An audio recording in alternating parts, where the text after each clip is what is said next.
അപ്പോൾ ഗൈസ് ഇപ്പോൾ ചക്കയൊക്കെ ഉണ്ടാകുന്നൊരു സീസണല്ലേ. അപ്പോൾ ദേ ഇന്നൊരു ചക്ക റെസിപ്പി ആയിട്ടാണ് വന്നത്. അപ്പം നമുക്കിന്ന് ഒരു ഇടിയൻ ചക്കക്കറി ഉണ്ടാക്കിയാലോ. അപ്പോൾ എങ്ങനെയാണ് ഉണ്ടാക്കുന്നത് നോക്കാം. നമ്മൾ രാത്രി തന്നെ ചക്കയൊക്കെ കഴുകി വൃത്തിയാക്കി ഒന്ന് ഉപ്പിട്ട് വേവിച്ച് വെച്ചിട്ടുണ്ടായിരുന്നേ. അത് രാവിലെ ആയപ്പോഴത്തേക്കും അത് അരിഞ്ഞ് കുഞ്ഞു കുഞ്ഞു കഷ്ണങ്ങളാക്കി.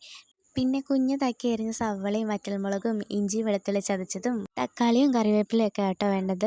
അതൊരു കുക്കർ എടുത്തു, കടുക് പൊട്ടിച്ചു. പിന്നെ അതിലേക്ക് ഇഞ്ചി വെളുത്തുള്ളിയും വറ്റൽമുളകും കറിവേപ്പിലയും സവളയൊക്കെ ഇട്ട് നമ്മളൊന്ന് വഴറ്റിയെടുക്കണേ.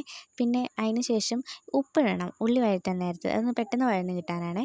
അതിലേക്ക് നമ്മൾ തക്കാളിയും ഇട്ട് കൊടുക്കണം. ശേഷം മഞ്ഞൾപ്പൊടി, മുളക് പൊടി, നമ്മുടെ മല്ലിപ്പൊടിയും 2 ടേബിൾ സ്പൂൺ മല്ലിപ്പൊടിയും മീറ്റ് മസാലയാണ് മെയിനായിട്ട്. മീറ്റ് മസാല ആട്ടോ വേണ്ടത്. ഇതൊക്കെ കൂടി ഒന്ന് മൂപ്പിച്ചെടുത്തിട്ട് കുറച്ച് വെള്ളം ഒഴിച്ചിട്ട് ഒന്ന് വഴറ്റിയെടുക്കണം. അതിന് ശേഷം നമ്മുടെ ഈ വേവിച്ച് വെച്ച ചക്കയില്ലേ, അതൊന്നിട്ട് മിക്സ് ആക്കി എടുക്കണേ. ഉപ്പൊക്കെ നോക്കണം കേട്ടോ. വെള്ളം ഒഴിച്ചിട്ട് ഇത് ഏകദേശം ഇത്രയും വെള്ളം വെച്ചാൽ മതി കേട്ടോ.